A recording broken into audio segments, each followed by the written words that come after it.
Hi everyone, welcome to Dear BAMf, the show for PR and marketing pros like you, hosted by Beck Bamberger of BAM. BAM is a communications agency that believes stories move the world. We move stories forward for technology-driven brands that challenge, change, and create entire industries. Today, on the Dear BAMf podcast, we're talking with Natasha Azar, VP of Investor Relations and Marketing at Osage University Partners. She joined OUP's University Relations team in 2016, where her main focus was maintaining and enhancing relationships with current and potential institutional partners. Let's dive in. Welcome, everyone. This is Dear BAMf, the podcast for advice for all marketing comms, PR pros. There's always problems we got to be solving. So we're here to do this on this show and chat with some really savvy PR pros out there, comms people, marketing heads, usually mostly involved in the technology world, startups and so forth. I'm Beck Bamberger and I run BAM, which is an agency that works with all venture-backed startups, and also founder of One Pitch, which is a platform that helps journalists and publicists get to each other in better, more efficient ways when it comes to pitching, which we cannot avoid on our jobs. This is just how it is. So with us today, how exciting, live from Philadelphia, Natasha Azar. She's VP of Investor Relations and Marketing at Osage University Partners, which is also known as OUP. Natasha, thank you for being here. Thank you for having me. Yes, we're excited. We were just talking about, variant and Delta and events and all those things. So we'll see. But in the meantime, we have other problems to solve. First, do you want to just tell us what is OUP for people who don't know? Yeah, so Osage University Partners, or OUP, as we're starting to go by, is a venture capital firm based in Philadelphia with a singular focus on investing in companies commercializing university research. So we've been one of the most active investors in university startups since our inception back in 2009. We invest in university startups in partnership with the top research institutions in the US and abroad. So how this works is we've developed relationships with the technology transfer offices of our approximately 100 partner institutions. So we're actively involved in the university entrepreneurial ecosystems, working with the entrepreneurs, the academic founders, and the students developing these novel technologies. There's a lot more to our investment model, but that is the very brief intro. Okay. And that's interesting for funds that get tied into a university, because then you're getting to see, all this emerging technology that's coming out of live from undergrads and hungry founders and people who are in the trenches doing all the research live, whether they're teaching or still in the student level. So how fun. And you've been there almost 5 years. Yes, almost 5 years in a few weeks. I love it. Oh, congrats. That is great. And then what would you say? I know things have been across the board difficult and challenging for everyone to navigate. How do we work in this environment, in this world, especially for a university setting? I don't know if that has to do with what you're most proud of in the last 12 months, but what are you most proud of in accomplishing? Yeah, so like other VCs, we like to put out content, and we like to make sure whatever we put out there, whether it's a webinar, which we do a lot of, a podcast or a blog post, that it's unique and has a unique angle that only we could provide. So we're about to publish something that's been a long time coming. During the pandemic last year, we want to take advantage of people being home who are normally not as available, people who are very busy, and at the same time shine a light on a subset of startup entrepreneurs that our fund is focused on. And these are academic entrepreneurs. So these are people who are full-time faculty members or researchers who somehow find time in between teaching and publishing to start companies based on their research. God, how do they do that? Yeah, it's a mystery to me. Yeah, I was going to say.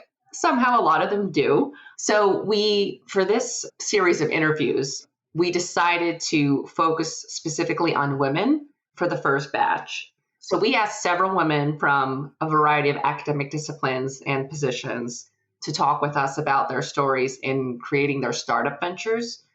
in order to shed more light on their journeys and bring awareness to their successes and challenges along the way. So we asked them all the same questions, and their responses were so different yet very much the same. So we're publishing all 6 interviews at once, and then we're planning to do several more batches of interviews. So we're launching this on a separate website from our own. So it's very exciting, as it's taken a while to put together and finalize, as I'm sure you know, just editing, revising, refining. Oh, yes. Content takes a lot of time. Yes, it does. And how many women are you doing this first batch? Just curious.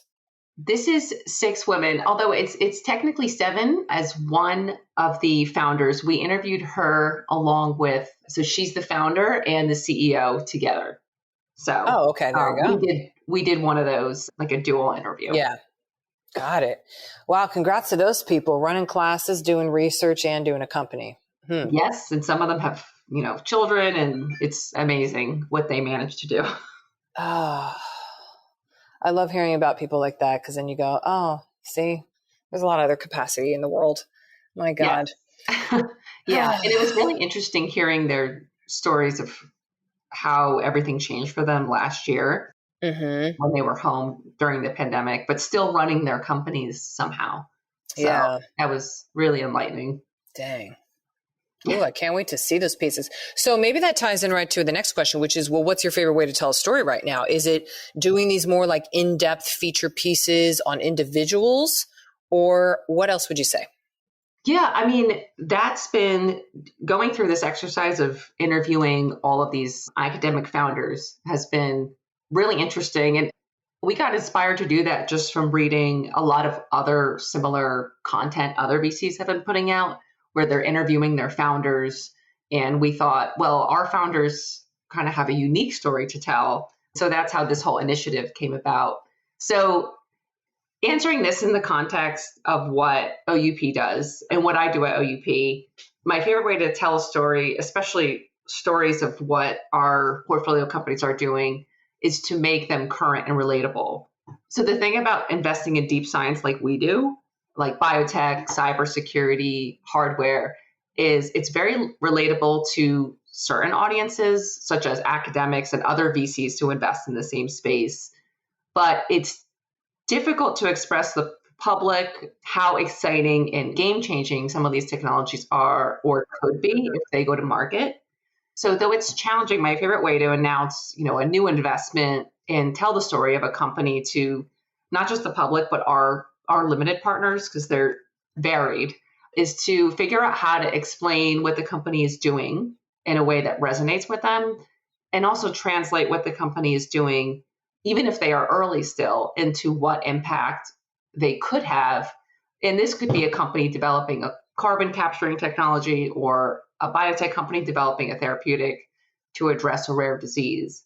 So it's figuring out a way to explain what the company is doing that is interesting and relates to people, and it's understandable, because the science can get rather complex. You can get lost in the science, and then the eyes glaze over. Yes, and people do, and that's happened before when we get really into the weeds. So it's especially I bet too with academics too, who they want to go into it and like get into it, but really it's like, okay, bottom line, this is helping solve cancer. Let's talk about that. Right. Exactly. And that's how you have to say it, because especially, some of the founders of our companies, those are the scientists, the faculty members who decide to actually become the CEO of the company. And they're very interested in the science of the company. And that's what they focus on when they're talking about the company versus the business and the impact of the business in the future. So sometimes it's work for us to break it down and explain to our investors or just anyone what this company is doing. So it's a challenge, but it's also a lot of fun to do that. That is fun. Oh, how great. Yeah. Well, wonderful. Well, we have quite a handful of questions to get through, Natasha. So let's see what we can solve here today. The first one starts out with this. Dear BAMf, my client has an incredible product that has the power to truly change and improve lives. However, despite the fact their product is necessary, timely, and relevant, we've struggled to secure top-tier media coverage because the client has been reluctant to share facts, figures, compelling stories, and partner quotes.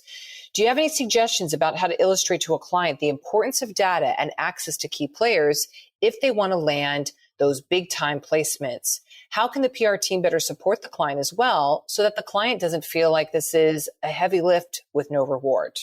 This is every day for me, Natasha. So. Yes. Yeah. So when I think about this question, I think about it in terms of startups and our portfolio companies, because that's most relatable to me. So I think the fact is to get your company in a top publication, a more popular, trendy publication for startups is there has to be a story. And there's so much competition for coverage right now.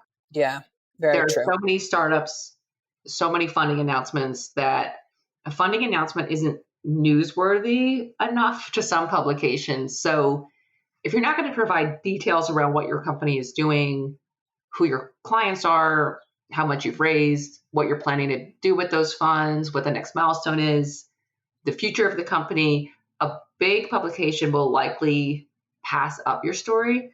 So there needs to be a reason for every article. So to secure top media coverage, and whoever that may be, you have to do some legwork, whether if it's your PR team doing the legwork or the actual company doing the legwork, and be prepared to provide something such as a unique data point, quotes from your leadership, or even make your leadership available to be interviewed by the publication, something that nobody else would have access to. Otherwise, there's really no hook, nothing drawing the reader in. A vague statement about what your company is doing doesn't make for a compelling story. It doesn't get clicks because there's no hook then. So I think a PR team can be helpful in finding out ahead of time exactly what data points, quotes, interviewees from the company would be key to have prepared to pitch a top publication. So a PR team being well connected with certain journalists, knowing exactly what they want, I think is helpful. This is so common, common. And we actually created a slide to directly address this in our BD process because it's so often like, yeah. Oh, why aren't we in the Wall Street Journal or CNBC or what are we on this? And it's just like, okay. No one's ever heard of you, nothing, anything. Okay. So right. I'm going to take it off the slide because this is what we address. And hopefully this is helpful for this person. Right. It's okay, you got to know, compelling clients, customer stories that they're ready to be shared with the media, ideally. And this is, by the way, ideal situation. Mm-hmm. Assets. So do you have video? Do you have photography? Do you have something to show? Do you have anything to show? It sounds like maybe a secondary thought for people, but truly, if you got those, that's helpful. It can be hard when it's it's a SaaS product. It's but how do you illuminate that? We just had a client that's in the insurance business and you're like, God, insurance, boring, right? But they did a really fun, incredible mockumentary with the Florida man, as the Florida man is in the headlines every day, just a general man. But they made it into this whole persona and they worked with Gary Vaynerchuk's team and all this stuff. So now it's this whole story and there's a great piece on it covered in Ad Age as an exclusive. It's that's how you take insurance company and how you make it fun and exciting. Now that's the ultimate level, but here we are in an Ad Week, Ad Age top tier placement. Proprietary data, the timely hook, the unique point of view, the more audacious, the more on the fringe, the better. But for this person, I think they kind of know all this stuff. And you do say this person, okay, well, it's necessary, it's timely and relevant. It's just that they don't have those facts, figures, compelling stories, and partner quotes. So if that's not the case, then what you could do as a secondary option, given it's timely and relevant, according to this person, is thought leadership as it relates to newsjacking or content. And not everyone wants to hear that, but a very savvy team, if they got their ear to the ground and are listening to everything going on in the media, if your client is really relevant, if it's right in line with what is a current national, international discussion, you want to have those media people pinging you, calling you to say, oh, hey, do you have your expert so-and-so? Is there a fancy person with PhD? I would especially hope, Natasha, coming from a university, you've got professors, people with fancy names, fancy letters behind their names here. Hopefully, yes. That adds a lot of credibility. So for this person, if you've got that clout, in other words, not a founder who fell from the sky and is 22 doing their first startup, but instead someone with the background, the credentials to back up a point of view for this timely relevant cycle that you're in, great. I would go with that. Go with the news jack and plug that person or that bench of people in. Right. Because it doesn't sound like you're going to be able to leverage, for the time being, figures, facts, revenue, data, all that kind of stuff. It's not going to happen. For this person, it's a really classic case for startups. Right. They just don't have it. They maybe have 2 customers and they're 2 of the big fangs or whatever. They can't mention that. That's what it is. And we've advised portfolio companies before, if you're not ready to, if you really want to stay in stealth and not, divulge any information, details, then to just wait, honestly. Yeah, don't be in the media. Mm-hmm. Wait till you're ready. So exactly. Even if they have a financing round, the coverage, the announcement might not come out until months later. And that's true. fine. That's true. And that's right. Mm-hmm. Yep. Yeah. That is true. All right, next question. Here we go. Natasha. Dear BAMf, I'm very excited this is so relevant for what we were just talking about. Yeah. This question was a little old, so let's see what we have. Dear BAMf, I'm very excited as business events and conferences are planning on going back in person in the near future, and I would like to host an event. However, I've been advised to proceed with caution as the feedback from media, clients, and partners have expressed their lack of interest in returning to the old norm. What guidance or suggestions do you have, since it's truly been a mixed bag of feedback? We were just talking about this. Yes. Because we have this big event coming up in the end of October, and we're taping this in early August, and here we are. Yeah. So how are you thinking about it, especially from like the university lens? Yeah, I think this is a hard one. So the way we're thinking about it, since, some universities have started asking us to come back to campus this fall, come give a presentation, meet with some of our PIs, which I think is fine. And I think we'll move forward with, smaller scale meetings in person. As far as larger events go, which we do host large events at universities as well, you don't want to be the first person to host a large event in case it backfires, especially with the unknown impact of the Delta variant right now. And so you'd rather see someone else do it successfully first. Yeah, I know, right? And so, and like I was saying before, we normally host 3 very large events at this particular conference early every year. Mm-hmm. And normally we would start planning that right now. So we're actually waiting until the end of October to see how things are, see if maybe the conference gets canceled, see who's going to be going to the conference. And this is just to buy time to get feedback from people to see if they're going to even be going. And we're also planning to scale these events down already, regardless of what happens with the Delta variant.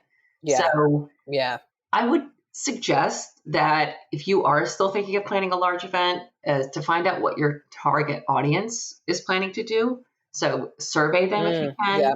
Yep. Reach out to who you want to speak or be a panelist at the event. Are they going to attend? Reach out to the people that you absolutely want to see at the event to make it worth it. See if they would attend. If the audience is not going to be there, if that attendance isn't going to be what you want it to be, it may not be worth the cost of doing an in-person event yet. Exactly. And what I've learned so far from looking into hybrid events is that those are actually possibly more costly than doing a solely in-person event. So if you get a sense from asking around your key attendees that they're not committing, maybe push it off for a few months or just host the event virtually for one more year and then 2022 do it in person. Because I don't think we're out of this quite yet. No, sadly, no. Yeah. So if you really want to have an in-person event in the next few months, I would do 2 things: scale it down and make it outside. If you're in a colder environment, there's the heated lamps, there's ways to make it comfortable. It doesn't need to be as large the first time back in person. And it might be less jarring for people attending if their first event of yours is not, a massive 1,000 person plus event. So you might attract more people actually if it's smaller. It might be. And there's something to be said about exclusivity and having that more intimate event, like now it's a little bit harder if you're doing something in the fall because, okay, where's an outdoor place appropriate for that can still be not freezing and anything, so limitations, but maybe a 10-person thing, which I know is not as sexy as your 200-person event for this person, perhaps. It's just not, but that is what we're dealing with. So I love your idea, Natasha, on surveying people. As we've seen with people who go to apparently conferences in Vegas and Florida right now, some industries are totally fine being in person or whatever. I'm okay that, but know your audience. So there's something to be said about surveying. Maybe if in this case, can you survey your people? Can you say, hey, instead we're going to do 6 outdoor, beautiful, curated dinners outside or whatever, and we're going to do it like that. Are you down for that or something? Who knows? It might be a wonderful way to test an alternative to see if the production of that is more valuable from an ROI. Because when we get back to it, the only reason we're running around trying to do all these events and produce them and spend all this time and energy in them is for an ROI. So what is the aim of the ROI? Right. I like that idea of having a series of smaller, intimate dinners or events instead of one big one too. That's a great idea. There you go.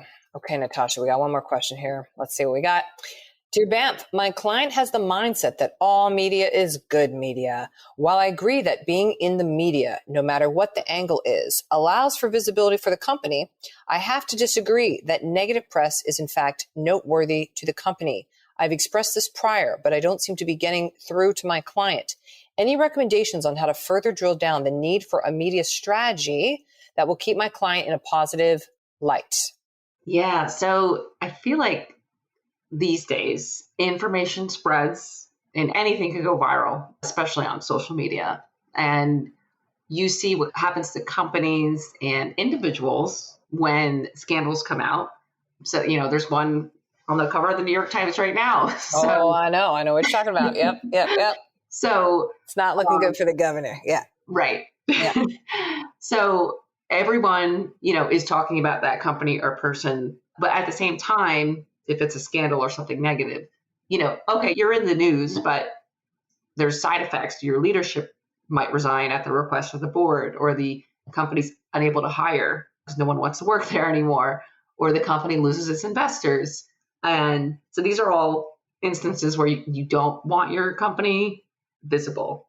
So if you're trying to pitch yourself to the media as a company or individual to get more visibility and press, you have to consider all types of audiences. So it's not just your stakeholders and your customers, but anyone. And especially with social media, any person can comment on anything, and it could be even on a positive story. So for example, we had a portfolio company recently launch and issue a press release on their fundraising announcement. A very popular publication covered it. Someone on Twitter who at first glance appeared to be a scientist commented on the tweet the publication put out where the company and all the investors were tagged, basically saying that what the company was trying to do is scientifically impossible, and here's why. Ooh. So it turns out this was a troll upon further investigation, and it looked like they did this to a lot of different people and companies. But the company still did damage control, reached out to everyone who was tagged in the tweet, including all the investors, explained that this is a troll, but I'm still going to explain why this argument they're making doesn't work, and here's why the science does work. And I thought that was very good damage control and reputation management, even though I don't think anyone took it seriously. We certainly didn't. But this was just a fundraising announcement. It wasn't anything controversial. It's an early stage company, very early. So you can imagine what someone on social media, any random person can do if there's anything even slightly controversial in an article about your company. So, and the thing about social media is once something is posted online, even if you delete it, it could have been captured in a lot of different ways already. So it doesn't ever really go away. So for social media, keep it positive. Don't share something about your company there, of all places, that is even anyone can pick apart. So that would be my advice based on this recent experience. Yeah, I feel for this person. Yeah. There is something to be said about, yes, having your name constantly in the press, but I cannot believe that adage is correct. All media is good media. No, not when your face is on the cover of the New York Times saying, get the F out, for example. So I'd say just no. So instead, perhaps a good exercise is, hey, client, okay, let's just, all media is good media, but you could go two ways. One, show like media like this and give examples, example, because then that client can come to you and say, oh, well, I guess not like that. Or, firm examples could help illuminate that is in fact not the case. Because sometimes people are talking out of the side of their mouth like, well, yeah, of course. But then you see tangible examples and you go, oh, actually, I wouldn't want that to actually be my company portrayed like that. So examples. We use this a lot in media training where people, oh yeah, I don't need media training. We're good. Okay. Well, how about these examples of people totally bombing? Do you want to be, that is the lack of media training. And it kind of scares people in a way to go, oh, that could be me. I don't want to be like that. Okay, I'm more open to media training. So illuminating examples could be one thing. And then secondly, to turn it more on a positive note, go like, well, okay, just any media, good media. Okay, let's put that to the side. What is the best media? What is the best that we'd want? What do those dream headlines look like? And then you can go through the exercise. We do this with going, all right, well, what are we going to need for that dream headline in that outlet? Well, we're going to need these 7 things most likely to give us the best shot. Well, let's work on those 7 things. Because now instead of just like media for media's sake, well, you could do that all day, but there's no strategy behind that. If instead it's focused on the quality and what is defined as the best for whatever the objectives of the business are, then you could work towards that. Everything else could be the cherry on top then, if media for media's sake is just going to be counted as good. Right. And this is even a more important question for larger companies. I think the larger your company gets, the more risk opportunities there are for, stories to get out there. Most of our portfolio companies are small, mostly early stage. So it's not as much of a question that comes to us. But I think as more and more people get involved with your company, there's just more of a risk and more of a need for that media strategy to be in place. 100%. Natasha, we have solved all the problems for today. Wonderful. For today. So great. So great. Thank you so much. Of course. This was a fun time. It was great talking to you. Yeah, it's great chatting with you too. Man, I hope we'll see what happens on this event circuit. We'll see. We can't control things, but there you go. Yeah. There you go. It'll just gotta go with the flow. It will. It will. And in the meantime, I'm going to check out your content. That sounds great. When's the first piece going up? Or do we know? Our interviews with academic women founders, those will be up this month. Oh, fantastic. Okay, well, this is August, so I have August. I'll be looking. Excellent. Yes. Very exciting. Yes. Great, Natasha. Thanks again. Appreciate it. All right. Talk to you later, Beck. Thanks for listening to Dear BAMf, the advice podcast for PR and marketing pros like you. Our show was created by BAM, a PR and marketing agency headquartered in San Diego and New York City. The music you're enjoying today was composed by Tiffany Dizon, produced by Daniel Kessner, and played by San Diego Symphony's Art of Elan. If you have a tough PR and marketing question you'd like us to answer, write to us at bamtheagency.com/Dear BAMf. Don't forget the F. If you'd like to get notified of our latest episodes, subscribe to us wherever you listen to podcasts and review us on Spotify and Apple Podcasts.